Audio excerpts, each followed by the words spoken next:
You swipe right on a glowing screen, hoping to find the perfect match in a crowded coffee shop. A quick message, a nervous laugh. If it fails, there are millions of others waiting. It feels entirely normal. But for 99% of human history, this wasn't how you found love. Step back 300,000 years. A single bad choice in a mate didn't just mean a broken heart. It meant the end of your bloodline. Welcome to the prehistoric dating scene. There are no dating apps, no bars, and certainly no second chances. Today, you can access an endless sea of faces. But your ancient brain evolved in a world governed by a strict mathematical limit. According to evolutionary psychologist Robin Dunbar, human groups naturally capped at around 150 people. That was your entire world. Out of those 150 people, take away the elders, the children, and your immediate family members. Who is actually left?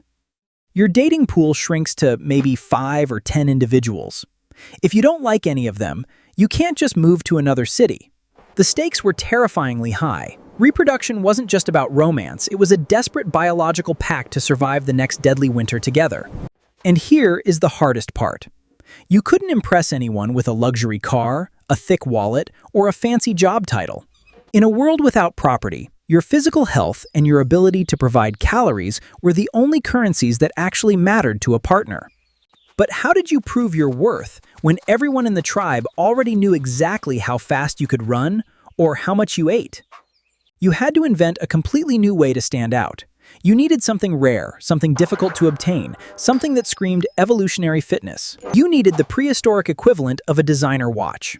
And tens of thousands of years ago, your ancestors found exactly what that was. Long before gold or diamonds, the first humans started flexing their genetic quality using something incredibly messy and surprisingly beautiful. Let's dig it up. Red ochre wasn't just colored dirt. What was it then? It was the world's first cosmetic, a brilliant biological flex to show you were in your prime. You crush the red rock, mix it with thick animal fat, and carefully paint bold crimson lines across your face and chest before the tribe. Why red? Because it mimics the flush of vibrant health, the rush of warm blood, and the unmistakable glow of physical fertility. In a freezing, starving world where sickness meant certain death, looking artificially healthy was the ultimate sign of possessing resilient, superior genes. But makeup washes off in the rain. To truly secure your lineage, you needed something permanent to broadcast your immense survival worth. Enter the Blombos Cave in South Africa. Around 73,000 years ago, your ancestors elevated the prehistoric dating game to a whole new level. Archaeologists discovered tiny, delicate snail shells, meticulously pierced with bone tools so they could be strung together and worn around the neck. These beautiful little shells were not tools for hunting, and they could not be eaten. They were pure, unadulterated, ancient luxury items. Creating this intricate jewelry took hours of intense, focused labor. Hours you deliberately spent not foraging for food or hunting for meat. By wearing this necklace by the campfire, you are sending a very loud, undeniable message to every potential mate in the tribe. I am so successful at surviving this brutal world, I have the free time to make shiny, useless things. Ta-da! It is the exact prehistoric equivalent of buying a wildly expensive designer handbag today just to impress someone on a first date. Evolutionary psychologists refer to this brilliant strategy as costly signaling. It proves beyond any doubt that you have excess resources and incredible energy to burn. For an ancient human, a mate adorned with perfectly crafted shell beads is a reliable partner who can keep your future children alive. But finding a healthy, stylish partner was only half the battle. A much darker, invisible genetic threat was quietly stalking your tiny tribe. You have your glowing health and your expensive shell necklace. But there is a hidden, silent enemy waiting to destroy your entire lineage. In a tiny, isolated group of just 105 people, mating only within your own tribe creates a devastating genetic loop. Within just a few short generations, deadly mutations multiply. Your future children become weak, sick, and your bloodline. But ancient DNA studies reveal a shocking truth about how your ancestors solved this prehistoric puzzle.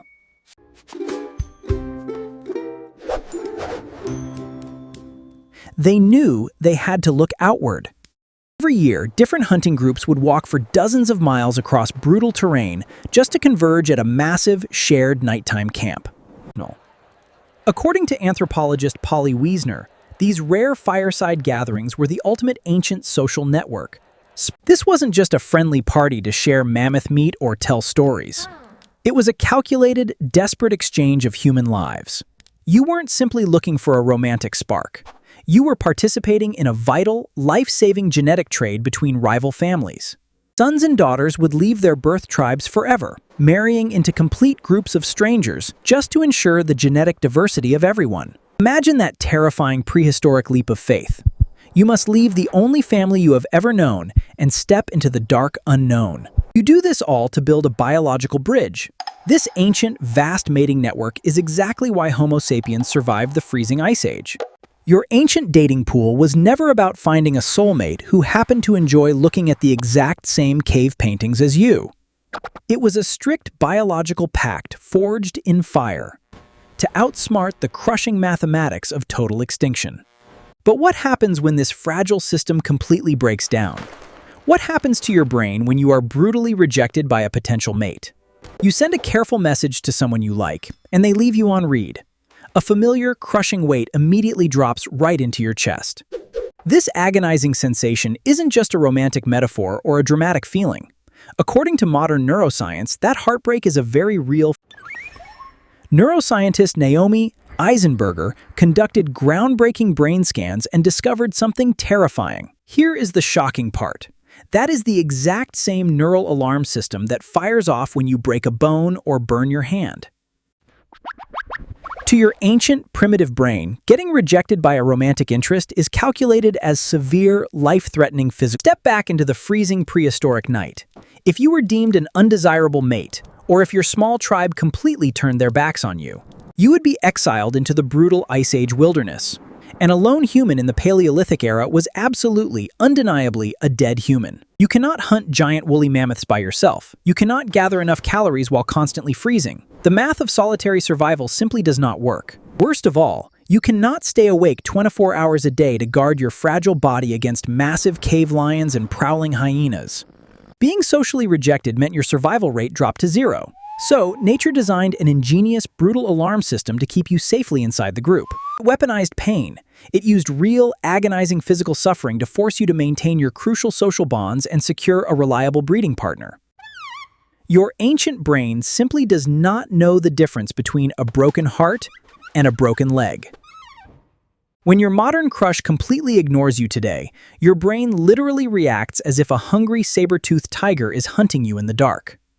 Help! I'm stuck out here. Come back to the tribe. Please, I need you.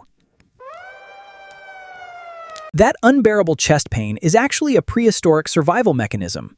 It is the exact reason your ancestors fought so hard to stay together. Fast forward 300,000 years. You are sitting in a comfortable room, entirely safe from freezing winters and massive predators. But inside your modern skull, you are still operating a Paleolithic survival machine. Evolution simply hasn't had the time to update your dating software. When you swipe through hundreds of faces on a dating app, your ancient brain is completely overwhelmed by this impossible, infinite modern mating pool. It still firmly believes that there are only about 150 people on the entire planet, and every single choice is life or death. So when someone ghosts you, your logic knows you are perfectly safe. You have a job, a warm home, and plenty of food in the fridge. Help! I've been exiled. I need to get back to the tribe. This is known as an evolutionary mismatch. Your ancient instincts are terribly misaligned with your modern reality. So be gentle with your own heart. The next time you feel that heavy, crushing ache of social rejection, do not hate yourself for being overly sensitive or overly dramatic. Pain is a beautifully effective biological mechanism. It is the very tool that kept your ancient ancestors alive through the harshest conditions imaginable. And think about the breathtaking mathematics of your own existence. Tens of thousands of your ancestors had to successfully trade shells, negotiate with rival tribes, survive the deadly cold, and find the perfect partner. If even a single one of those prehistoric matches had failed, you would not exist. You are the ultimate result of their desperate survival.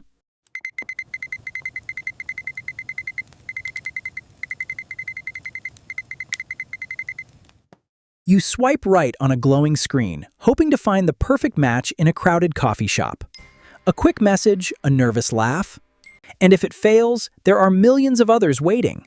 But this time, you know exactly why your ancient heart beats so fast.